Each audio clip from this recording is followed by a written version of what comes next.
আনুষ্ঠানিকভাবে যাত্রা শুরু হলো কুতুবদিয়া বাতিঘর কেন্দ্রিক পর্যটন কেন্দ্রের। উদ্বোধন করেছেন উপজেলা নির্বাহী কর্মকর্তা ক্যাথওয়াই প্রু মার্মা।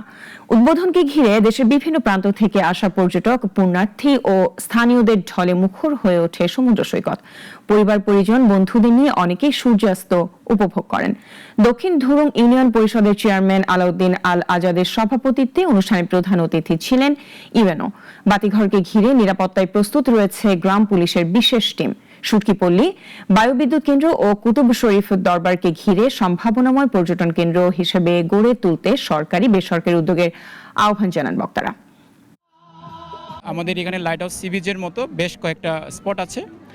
এখানে প্রায় দীর্ঘ 23 কিলোমিটার